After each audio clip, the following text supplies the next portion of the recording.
Hello everyone, welcome to our channel Bhavani terrace garden and vlogs. ఈరోజు నేను terrace మీద చేసే పనులన్నిటితో పాటు మీతో కొంచెం మాట్లాడుకుంటూ నేను ఏమేం చేస్తున్నానో మీకు చూపిస్తానండి. చూడండి, ఇలాగ హ్యాంగింగ్ పార్ట్స్ ఇవి చక్కగా ఇలా గోడ మీద పెట్టాను అనమాట.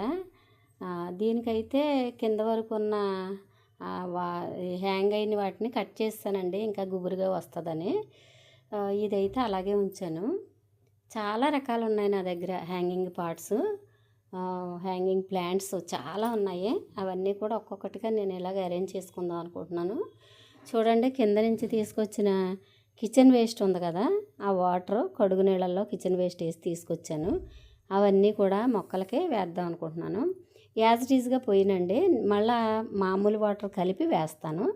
ఆ డస్ట్నేమో కంపోస్ట్ బిన్లో వేస్తాను అనమాట. తర్వాత చూడండి, ఈరోజు నేను చేసే పని మీకు చూపిస్తాను. ఏంటంటే మన దొండపాదులు ఉంటాయి కదా, వాటిని ఈ ఫిబ్రవరి నెలలోనే ప్రూన్ చేసుకోవాలండి.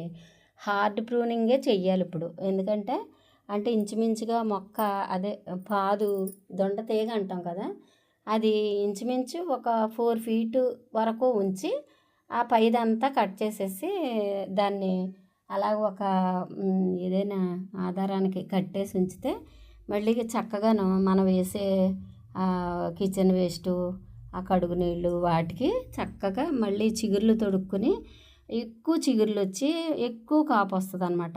ఇప్పుడు చేసే మనం ఈ ప్రూనింగ్ వల్ల ఏప్రిల్ మే నెలల్లో జూన్ జూలై నెలల వరకు కూడా మనకి కావలసినంత కాపు వస్తుంది దొండకాయలు. అదైతే గుర్తుపెట్టుకోండి.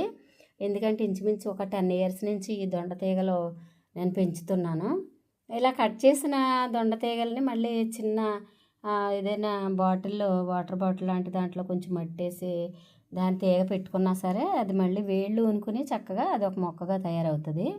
అయితే నేను చెప్పేది ఏంటంటే, దొండ తీగ బ్రతకాలి అంటే ఫస్ట్ మనం నాటు పెట్టుకున్న రోజు మాత్రమే కొద్దిగా నీళ్ళు పోసి, తర్వాత దానికి ఇంకా నీరు పోయకూడదండి. అది దాని అంతటా చిగురు వచ్చేంత వరకు నీరు పోయకూడదు. ఎందుకు అంటే దొండ తీగ ఎక్కువ నీటిని భరించలేదన్నమాట. అది దుంప కదా, అందుకని మనకి కాయలు కాసే టైంలో కూడా రోజు విడిచి రోజు 2 రోజులకు ఒకసారి వాటరింగ్ ఇవ్వాలి తప్ప మామూలుగా రెగ్యులర్గా మిగతా మొక్కల్లాగా మనం వాటరింగ్ చేయకూడదు. చూసారా, నేను అది ప్రూన్ చేసి అక్కడ అది పందిరి రాడ్ ఉంది కదా, దానికి కట్టేశాను అనమాట. ఇంకా ఇక నుండి కొత్త చిగుర్లు వస్తాయి కింద నుండి.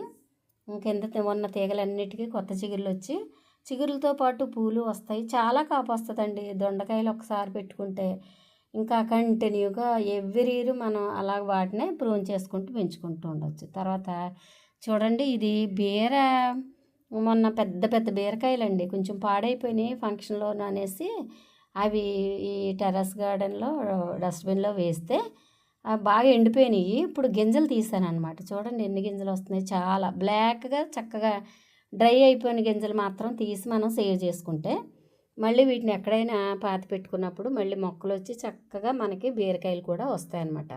నేను ఈరోజు ఒక 4 కుదుళ్ళు పెడదాం అనుకుంటున్నాను, అందుకే గింజలు తీస్తున్నాను. ఒక 4 కుదుళ్ళు మాత్రం పెట్టి మిగతా గింజలన్నీ సేవ్ చేసి ఉంచుతాను. చూడండి చక్కగా ఎంత బాగా తయారైనాయో గింజలు.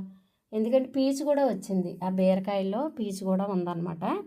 అందుకని చాలా బాగా నాకు హ్యాపీ అనిపించి ఇవన్నీ రెడీ చేశాను అనమాట.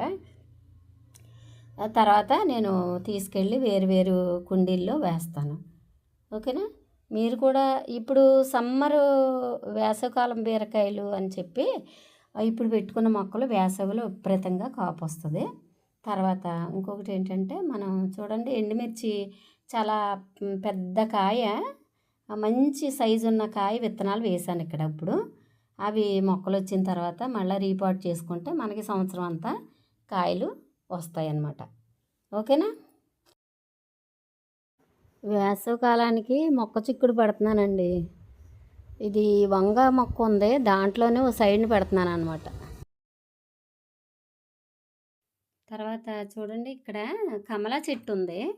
ఆ కమలా చెట్టు మొదల్లో కూడా ఒక 4 విత్తనాలు పెడుతున్నాను. ఎందుకంటే ఒకవేళ మొలకలు వచ్చిన తర్వాత బీరతీగలు ఆ చెట్టు పైకి పాకిద్దాం అన్న ఉద్దేశంతో కమలా చెట్టు మొదట్లో పెడుతున్నాను అనమాట.